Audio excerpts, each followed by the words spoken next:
নমস্কাৰ ইংৰাজী শিকোৱা হওক সিৰিজৰ খণ্ড 7লৈ আপোনাক স্বাগতম আপুনি ধৰক কাৰোবাক কৈছে যে বাঘ এটা জন্তু বুলি যিজন মানুহক কৈছে তেওঁ কোৱাৰ লগে লগে মানুহজনে বুজি পাইছে যে বাঘ নামৰ এটা প্ৰাণী আছে যাক জন্তু বুলি কোৱা হয় কাৰণ তাৰ 4টা ঠেং আছে ঠিক তেনেকে আপুনি যদি মানুহজনক কয় যে বাঘ হাবিত থাকে তেতিয়া আপুনি যাক কব সেই মানুহজনে এটা বুজি পাব যে বাঘ নামৰ জন্তুটো হাবিত থাকে ঠিক তেনেকে কৰবাত গৰু এটা দেখিছে গৰু এটা দেখি আপুনি কলে যে এইটো এটা গৰু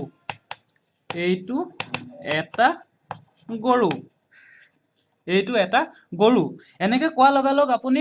আপুনি যাক কব তেওঁ বুজি পাব যে এইটো এটা গৰু নামৰ এটা জন্তুক আপুনি আঙুলিয়াই দেখুৱাইছে গতিকে এই কথাবিলাকে এটা মানুহ এজনক বুজি পাবলৈ এটা অৰ্থ প্ৰকাশ কৰিছে অৰ্থাৎ কি বুলি কৈছে বাঘ এটা জন্তু বুলি কোৱাৰ লগে লগে মানুহ এজনে বুজি পাইছে যে বাঘ নামৰ এটা জন্তু আছে বাঘ হাবিত থাকে বুলি কোৱাৰ লগে লগে মানুহজনে বুজি পাইছে যে বাঘ নামৰ যিটো জন্তু আছে সি হাবিত থাকে আকৌ এইটো এটা গৰু এনেকে কোৱাৰ লগে লগে মানুহজনে বুজি পাইছে যে এইটো এটা গৰু ৰৈ আছে গতিকে এইবিলাকে আমাক এটা বুজি পাব পৰাকে অৰ্থ দিছে এই কথাষাৰে বাঘ এটা জন্তু এই কথাষাৰে আমি বুজি পাইছো এনেদৰে এষাৰ যি বুজি পোৱা যদি এষাৰ কথা কোৱা হয় এই কথাষাৰক কি বুলি কোৱা হয় অসমীয়াত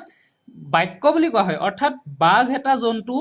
এটা বাক্য এইটো এটা গোটেই সম্পূৰ্ণ এইটো এটা বাক্য বাঘ এটা জন্তু কাৰণ বস্তুটো এটা মানুহক কোৱাৰ লগালগ বুজি পাইছে মানুহজনে ঠিক তেনেকে বাঘ হাবিত থাকে এনেকে আমি কোৱাৰ লগালগ যিহেতু মানুহজনে বুজি পাইছে যে বাঘ হাবিত থাকে অৰ্থাৎ এইটোৱে এটা ধুনীয়া এটা অৰ্থ প্ৰকাশ কৰি দিছে যে মানুহজনক বুজি পাব পৰাকে এটা অৰ্থ প্ৰকাশ কৰি দিছে গতিকে এইটো এটা বাক্য ঠিক তেনেকে এইটো এটা গৰু বুলি কোৱাৰ লগালগ এটা অৰ্থ প্ৰকাশ কৰা হৈছে গতিকে এইটো এটা গৰুটো আন এটা বাক্য অৰ্থাৎ আমি ইয়াত কি পালো তিনিটা বাক্য পালো এটা হৈছে বাঘ এটা জন্তু বাঘ হাবিত থাকেটো এটা বাক্য আৰু 3 নম্বৰ বাক্যটো হৈছে এইটো এটা গৰু এই বাক্যটোক অৰ্থাৎ এই যিটো বাক্য অসমীয়াত যিটো বাক্য বুলি কয় বতাকাৰে বা কৰ্যকাৰে কিয় এই বাক্যটোকে ইংৰাজীত সেন্টেন্স বুলি কয় SENTENCE সেন্টেন্স হল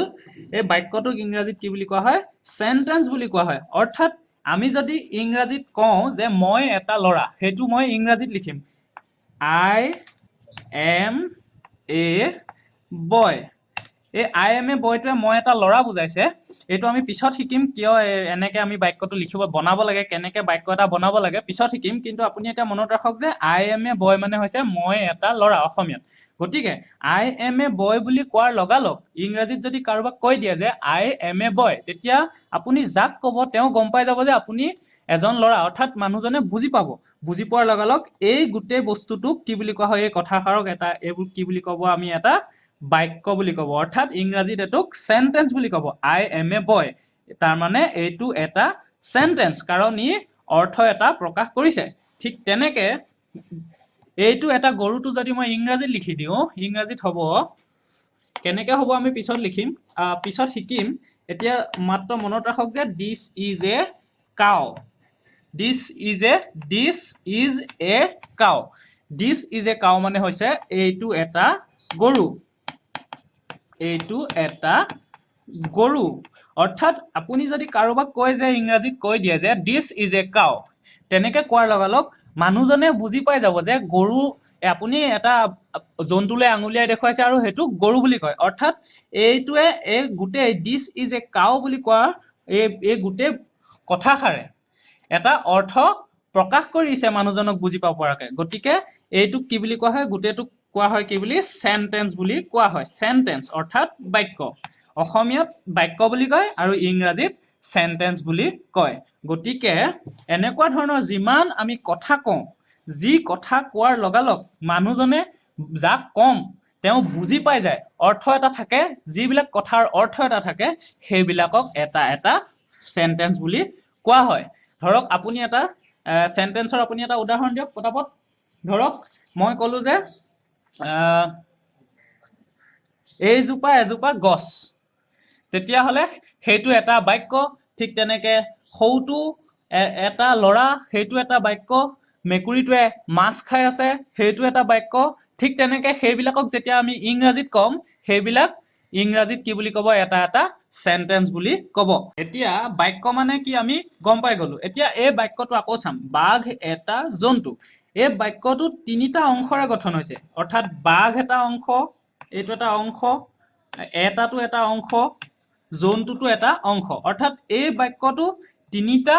অংশৰে গঠন হৈছে এইটো এটা অংশ এইটো এটা অংশ এইটো এটা অংশ তিনিটা অংশ লগ লাগি এটা বাক্য হৈছে ঠিক তেনেকে এইটো এটা গৰু ইয়াতো তিনিটা অংশ আছে প্ৰথমতে এইটো তাৰপিছত এটা এইটো তাৰপিছত এটা এইটো গৰু এতিয়া এই প্ৰতিটো অংশৰে আকৌ এটা এটা অৰ্থ আছে এতিয়া যদি মই বাঘ বুলি কওঁ আপোনাক বাঘ বুলি ক'লে আপোনাৰ মনলৈ আহি যাব চাৰিঠেঙীয়া এটা জন্তু মানুহ পালে খাই পেলাব গতিকে আপোনাৰ মনত আহি গৈছে বাঘ নামৰ এটা জন্তু আছে অৰ্থাৎ এই বাঘটোৱে এটা অৰ্থ বুজাইছে কি বুজাইছে এটা জন্তুৰ নাম বুজাইছে ঠিক আছে এটা বুলি ক'লে আপুনি গম পাব এটা ওৱান ইংৰাজীত যাক কয় ওৱান অৰ্থাৎ এটা দুটা নহয় এটা মানে এটা অকলে এটা বস্তু আছে এইটোও এটা অৰ্থ বুজাইছে এই অংশটোও এটা অৰ্থ বুজাইছে নে ঠিক জন্তু বুলি ক'লে আপোনাৰ মনত আহিব যে চাৰিঠেঙীয়া ঠেং চাৰিটা আছে তাক সেইকাৰণে জন্তু বুলি কয় গতিকে এই প্ৰতিটো অংশই আকৌ এটা এটা অৰ্থ ঠিক তেনেকে ইয়াতো এই সেকেন্ড বাক্যটোত দ্বিতীয় বাক্যটোত আমি চাইছো যে এইটোটো এটা অৰ্থ বুজাইছে এইটো বুলি ক'লে কি হ'ব আমি কিবা এটা দেখুৱাইছো যে এইটো ধৰক এইটো এই চক পেন্সিলডালক যদি মই দেখাও এইটো তেতিয়া এইটো বুলি কয় এটা অৰ্থ আছে এই অংশটো এটা বুলি ক'লে আমি চালোৱে এটা মানে এটাক বুজাইছে এটাক গতিকে এইটো বুজি পাইছো যে এটা বস্তুক বুজাইছে আৰু গৰু বুলি কোৱাৰ লগে লগে আমাৰ মনলৈ আহি গৈছে যে গৰু নামৰ আমাৰ প্ৰাণীটোলে জন্তুটোলে মনত আহি গৈছে গাখীৰ খাওঁ যাৰ পৰা খুচেও কেতিয়াবা দেই ঠিক আছে এইটো গৰুটোলে আমি এনেকে এটা এটা অৰ্থ আমি বুজি পাইছো গৰু বুলি ক'লেতো এতিয়া এই যিবোৰ এটা এটা অংশ আছিলে এই অংশবোৰ কি বুলি কয় এই অংশবোৰকো এটা এটা নাম দিয়া হৈছে সেই নামটো হৈছে শব্দ অসমীয়াত কি বুলি কয় তাক শব্দ বুলি কয় শব্দ এই প্ৰতিটোৱে এটা এটা শব্দ অৰ্থাৎ বাঘ এটা শব্দ এটাটো এটা শব্দ জন্তুটো এটা শব্দ অৰ্থাৎ এই তিনিটা শব্দ লগ লাগি আমাৰ এটা বাক্য হৈছে কি হৈছে বাঘ এটা জন্তু তিনিটা শব্দ লগ লাগি এটা অৰ্থ প্ৰকাশ কৰি দিছে সেইটো কাৰণে এটোক বাক্য বুলি কয় আৰু প্ৰতিটোকে এটা এটা শব্দ বুলি কয় ঠিক তেনেকে এইটোটো এটা শব্দ এটাটো এটা শব্দ গৰুটো এটা শব্দ কাৰণ আমি গম পাইছো এই প্ৰতিটোৱে এটা এটা আকৌ অৰ্থ বুজাইছে এই টুকুৰাটোৱে ঠিক তেনেকে এই শব্দটোক ইংৰাজীত কি বুলি কয় ৱৰ্ড বুলি কয় এই শব্দটোক ইংৰাজীত কি বুলি কয় ৱৰ্ড WORD ৱৰ্ড মই লিখি দিছো অসমীয়াত WORD তাক অসমীয়াত কি বুলি অসমীয়াত আমি কেনেকৈ পঢ়িব লাগিব ৱৰ্ড ঠিক আছে অৰ্থাৎ বাঘটো এটা ৱৰ্ড এটাটো এটা ৱৰ্ড জন্তুটো এটা ৱৰ্ড আমি এতিয়া ইংৰাজীত লিখি আমি মই লিখিছিলো যিটো এইটো এটা গৰুটো আমি লিখিছিলো কেনেকে দিস ইজ এ কাউ এইটো এই সেন্টেন্সটোত এইটো যিটো সেন্টেন্স আছিলে এই সেন্টেন্সটোত এইটো এটা অংশ হয়নে সেন্টেন্সটোৰ এইটো এটা অংশ এইটো এটা অংশ এইটো এটা অংশ এইটো এটা অংশ ইংৰাজীত চাৰিটা অংশৰ গঠন হৈছে দেখিছে অসমীয়াত তিনিটা আছিলে এইটো এটা গৰু তিনিটা আছিলে ইয়াত ইংৰাজীত সেই বাক্যটোৰ অংশ কেইটা হ'লগে চাৰিটা গতিকে এই প্ৰতিটো অংশক এটা এটা কি বুলি কয় ৱৰ্ড বুলি কয় ৱৰ্ড দিসটো এটা ৱৰ্ড ইজটো এটা ৱৰ্ড এটো এটা ৱৰ্ড কাউটো এটা ৱৰ্ড গতিকে আমি গম পালো কি যদি এটা বাক্য কেনেকে গঠন হয় কেইটামান ৱৰ্ড লগ লাগি এটা বাক্য গঠন হয় এতিয়া আমি চাম এতিয়া আপুনি গম পালে ৱৰ্ড কি হয় ৱৰ্ড কাক বোলে এতিয়া আপুনি কেইটামান ৱৰ্ড কওক পটাপট ধৰক মই ক'লো চক পেন্সিল এইটো এটা ৱৰ্ড ফলি এইটো এটা ৱৰ্ড হাত এইটো এটা ৱৰ্ড কাৰণ হাত বুলি ক'লে আমি গম পাইছো আঙুলি এইটো এটা ৱৰ্ড বুঢ়া আঙুলি এইটো এটা ৱৰ্ড গতিকে যিমান বস্তুৱে যিমান অৰ্থ বুজায় যিবিলাক ক'লে প্ৰতি এটা এটা ক'লে আমি বুজি পাওঁ যে আঙুলি বুলি ক'লে আমি গম পাইছো আঙুলিৰ কথা কৈছে ধৰক আপুনি গৰু বুলি ক'লে গম পাইছে তেনেকে গৰু নামৰ বস্তু এটাৰ কথা কৈছে সেই টুকুৰাবোৰক কি বুলি কয় এটা এটা ৱৰ্ড বুলি কয় এতিয়া মই আপোনাক সুধিম এইটো এটা ৱৰ্ড হয় নে নহয় ঠিক আছে এতিয়া মই বাঘ এটা জন্তুটো ঠিক আছে লিখি ললো এতিয়া মই যদি বাঘটো এটা আমি কি ৱৰ্ড হ'লনে বাঘটো এটা ৱৰ্ড এতিয়া ঘবা মই যদি উল্টাকে লিখি দিওঁ ঘবা এতিয়া ঘবা নামৰ কিবা শব্দ অসমীয়াত আছে নাই নাই গতিকে ঘবা নামৰটো একো নাই অসমীয়াত গতিকে এতিয়ালৈকে নাই গতিকে ঘবা নামৰ এইটো এটা শব্দ নহয়, এইটো এটা ৱৰ্ড নহয়, ইংৰাজীত ৱৰ্ড বুলি কয়। গতিকে এইটো এটা ৱৰ্ড নহয়, কিয়নো এইটো এটা অসমীয়া ৱৰ্ড নহয়, কাৰণ অসমীয়াত ঘবা বুলিবলৈ এতিয়া একো নাই। কিন্তু বেলেগ ভাষাত ঘবা থাকিবও পাৰে, ঘবাত আছে যদিও নাজানো, কিন্তু এইটো অসমীয়া শব্দ নহয়, এইটো অসমীয়া ৱৰ্ড নহয়। কাৰণ এইটো ঘবা বুলি ক'লে আমি একো কিন্তু এইটো বেলেগ ভাষা শব্দ হ'বও পাৰে, কাৰণ ঘবা বুলি বেলেগ ভাষাত শব্দ থাকিবও পাৰে। ধৰক মই ক'লো খেংফাং,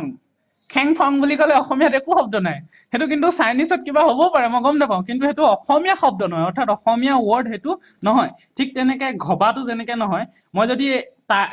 এটাটো যদি মই উল্টাকে লিখো কেনেকে হ'ব? তায়ে, তায়ে, এনেকুৱা কিবা শব্দ আছে জানো? তায়ে বুলি ক'লে কিবা বুজি পাইছে জানো? নাই পোৱা। গতিকে এইটো অসমীয়া শব্দ নহয়।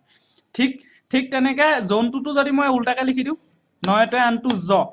এইটোতো পঢ়িবই নোৱাৰো মই, আপুনি পঢ়িব পাইছে যি নাজানো, নয়টোৱে আনটো জ, উনটোজ, এই কিবা এটা হৈছে আৰু এইটো এটা অৰ্থ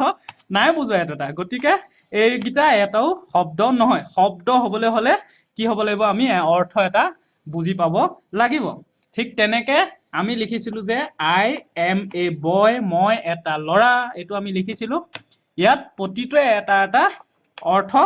বুজাইছে। আই মানে মই, এম মানে আমি পিছত শিকিম, এইটোৱে হয় বুজাইছে, এম মানেটোৱে, এমটোৱে, এইটোৱে এটা বুজাইছে, আৰু বয়টোৱে ল'ৰা বুজাইছে। এইবোৰ আমি পিছত শিকিম, এমটোৱে কিয় হয় বুজাইছে, আইটোৱে মই বুজাইছে। এনেকে অসমীয়াৰ পৰা অনুবাদ ডাইৰেক্ট কৰিব নোৱাৰিব, বেলেগ হ'ব, সেইটো পিছত শিকিম। গতিকে ইয়াত এটা এটাই আইটোৱে মই বুজাইছে, এমটোৱে হয় বুজাইছে, এইটোৱে এটা বুজাইছে, বয়টোৱে ল'ৰা বুজাইছে। গতিকে এইবিলাক এটা এটা শব্দ, গম পাইছে? এইবিলাক এটা এটা শব্দ, আৰু এইবিলাকক আমি ইংৰাজীত কি বুলি ক'ম? ৱৰ্ড বুলি ক'ম। অৰ্থাৎ ইয়াত এই সেন্টেন্সটো কেইটা ৱৰ্ডে গঠন হৈছে? 4টা ৱৰ্ডে গঠন হৈছে। ঠিক আছে। এতিয়া কেতিয়াবা এটা শব্দ, এটা আখৰেও, এতিয়া প্ৰথমতে চাই লৈছো ৱৰ্ড। ৱৰ্ড কি হৈছে? আখৰ লগ লাগি ৱৰ্ড হয়। ধৰক মই যে কৈছিলো বয়, বয়, BOY, বয় মানে ল'ৰা। অৰ্থাৎ ইয়াত কেইটা আখৰ লগ লাগি ল'ৰা অৰ্থ এটা বুজাইছে? ৱৰ্ড এটা হৈছে এইটো। 3টা আখৰ লগ লাগিছে, এটা বি, এটা O, এটা Y, 3টা আখৰ লাগি পেলাই এটা ৱৰ্ড হৈছে। ঠিক তেনেকে ইংৰাজীত কেতিয়াবা এটা আখৰেও ৱৰ্ড বুজায়, গম পাইছে? এটা আখৰেও ৱৰ্ড বুজায়। তেনেকুৱা আছে আই। আই মানে কি? আই বুলি কোৱাৰ লগে লগে ইংৰাজীত আই, আই, আই, আই মানে হ'ল মই। অৰ্থাৎ এইটো চাওক, অকল আইটোৱে বুজাই দিছে মই। গতিকে এইটো এটা ৱৰ্ড, এটা আখৰৰ ৱৰ্ড, এটা আখৰে এটা লেটাৰে ৱৰ্ড হৈছে। ঠিক তেনেকে এ মানে এটা, এ মানে কি বুজায়? এটা বুজায় ইংৰাজীত। অসমীয়াত এ মানে এটা, গম পাইছে? গতিকে এইটো এটা ৱৰ্ড, কাৰণ ই এ বুলি কোৱাৰ লগে লগে আমি গম পাইছো এটা বুজাইছে, গম পাইছে? কিন্তু বি বুলি ক'লে এটা ৱৰ্ড নহয়, কাৰণ বি বুলি ক'লে বি মানে একো নাই। বি বুলি যদি কয় আপুনি একো অৰ্থ নুবুজায়, এইটো এটা আখৰহে, এইটো এটা ৱৰ্ড নহয়। কিন্তু আই বুলি ক'লে গম পাম, আই মানে, এতিয়া ভালকে বুজাই দিছো। ধৰক আই এম এ বয় যেতিয়া লিখিছো, আই এম এ বয়, বয়, চাওক ইয়াত আই মানে মই বুজাই দিছে, দেখিছে? এই অকল আইটোৱে মই বুজাই দিছে এই বাক্যটোত। আই মানে মই বুজাই দিছে, আকৌ এ মানে এটা বুজাই দিছে। সেইটো কাৰণে আইটোক এটা কি বুলি ক'ম? আমি ৱৰ্ড বুলি ক'ম, কাৰণ ই যেতিয়া এটা বাক্য গঠন কৰিব তেতিয়া ই অৰ্থ বুজাই দিয়ে। ঠিক তেনেকে এইটোৱে এটা অৰ্থ বুজাই দিছে। এই আইটো থৈ যদি আপুনি বি লিখি দিয়ে, বি এম এ বয়, বিটোৱে কিন্তু অৰ্থ নুবুজায়, বি বুলি একো নাই। সেইটো কাৰণে বিটোৱে এটা ৱৰ্ড নহয়, বিটো এটা আখৰহে অকল। কিন্তু এই আইটো আখৰটোৱেই অৰ্থ বুজাই দিছে, সেইটো কাৰণে ইয়াক কি বুলি কয়? ৱৰ্ড বুলি কয়। ইংৰাজীত এই দুটাই আছে যি এটা লেটাৰে ৱৰ্ড বুজায়, এটা হৈছে আই, এটা হৈছে এ। ঠিক তেনেকে অসমীয়াত এটা লেটাৰে ৱৰ্ড বুজোৱা আপুনি ক'ব পাৰে, মই কৈ দিছো চাওক। ঐ এইফালে আহ, ঐ এইফালে আহ, এইফালে আহ, এইটো চাওক ঐ। ঐটো কি হৈছে? অকলে অৰ্থ বুজাই দিছে। ঐ মানে কি? মাতিছে তাক। গতিকে এইটো এটা শব্দ হ'ব। দেখিছে? এইটো ঐ, অত আছে ঐটো, এই ঐটোৱে অকলে এই বাক্যটোত, এই গোটেইটো বাক্য বুলি কয়, আমিতো শিকিলো অথনি, এই বাক্যটোত অকলে ই অৰ্থ বুজাই দিছে। ঐ মানে তাৰ অৰাক মাতিছে। গতিকে ইও এটা কি হ'ব? শব্দ হ'ব, ইও এটা ৱৰ্ড হ'ব। ঠিক আছে। এতিয়া এটা ইণ্টাৰেষ্টিং, এটা আমোদজনক কথা হৈছে, আমি ভাৱেলটো শিকি আহিছো। এতিয়া এনেকুৱা এটা ইংৰাজীত শব্দ লিখিম যিটোত গোটেইকেইটা ভাৱেল আছে। সেইটো এটা লিখিছো education. edu CATION EDU edu CATION education মানে হৈছে শিক্ষা এতিয়া এইটো এনেকুৱা এটা ৱৰ্ড ইংৰাজীৰ এনেকুৱা এটা ৱৰ্ড য'ত গোটেই ভাৱেল কেইটা সোমাই আছে মনত পেলাওক ভাৱেল কেইটা কি আছিলে এ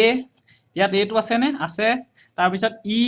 দেখিছেনে ই তাৰপিছত কি আই আছে আই দেখিলে তাৰপিছত চক অ টো আছে ইয়াতে আই অ ইউ টো আছে দেখিলে এই এডুকেশ্যনটো এনেকুৱা এটা শব্দ য'ত গোটেই ভাৱেল সোমাই আছে ঠিক তেনেকে আৰু শব্দ আছে আপুনি পালে কমেন্টত কমেন্ট কৰি জনাব য'ত গোটেইকেইটা ভাৱেল সোমাই আছে এইটো মাত্ৰ এনে আপোনাক জানিবৰ কাৰণে দিলো এতিয়া আমি কি শিকিলো শব্দ শিকিলো শব্দ কাক বোলে তাৰপিছত শিকিলো বাক্য কাক বোলে এতিয়া মই নোটছটো লিখি দিম আপোনালোকে এটো কপি কৰি ল'ব ভিডিঅ'টো পজ কৰি লৈ মই লিখি দি আছো ইয়াত লিখিছো ৱৰ্ড এটা বা অধিক লেটাৰ লগ লাগি যদি এটা অৰ্থ প্ৰকাশ কৰে তেন্তেটো ইয়াত লিখি ল'ব তেন্তে সেই লেটাৰৰ এইটো ৰ